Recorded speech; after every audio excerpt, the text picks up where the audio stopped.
In this video, I'm going to describe my toughest immigration experience in Canada. So this dates back to 2015.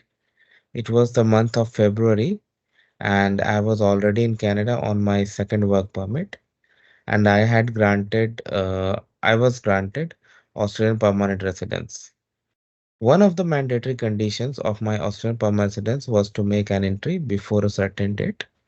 In Canada, it's called landing. This is something similar over there as well. So I went to Australia and I was there just for 3 days and I came back.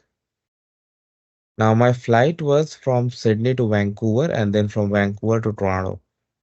So when I landed at Vancouver, because that was my port of entry, so my immigration check was carried out there. So that was something the toughest when even the immigration officer shouted at me.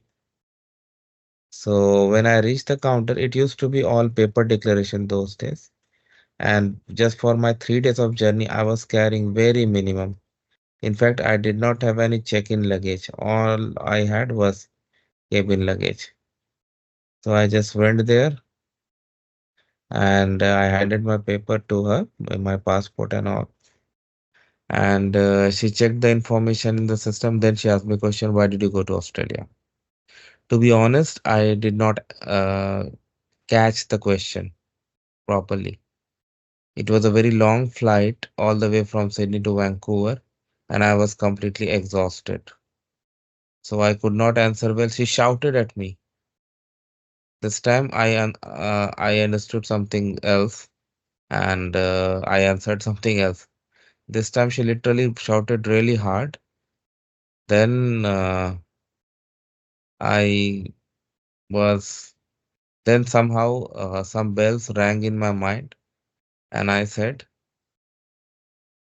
then I told her the exact reason why I did go to Australia.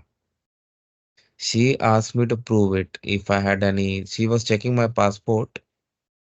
Uh, by then, Australia had already stopped issuing visa stickers.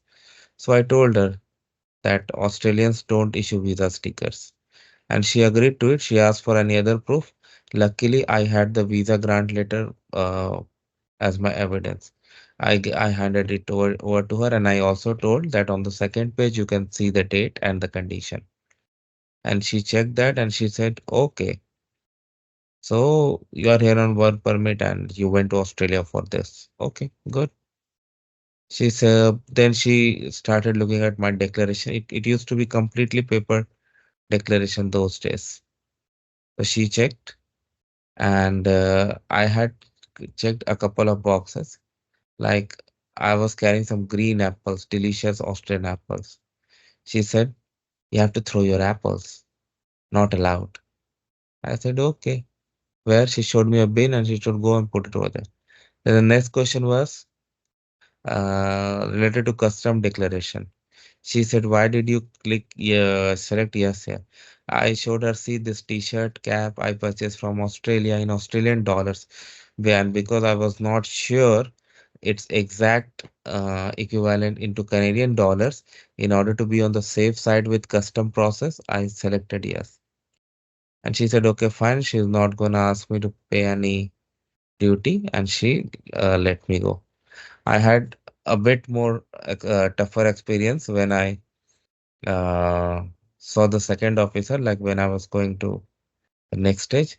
She said that you came from Australia with just this much luggage because it was just a backpack and a polythene bag. Just to imagine somebody's traveling halfway around the world with this much luggage only. I explained the same reason to her, and luckily she also got um, it okay and she allowed me to go move. So that's fine. This also worked in my favor, so no problem. So just the takeaway from this is like if you are a genuine traveler and genuine reason, don't get frustrated. Sometimes you may find some people who are difficult to deal with, but as long as you're honest and there's nothing to hide, there's nothing to worry. And same happened in my case. I left and I came back. That's all.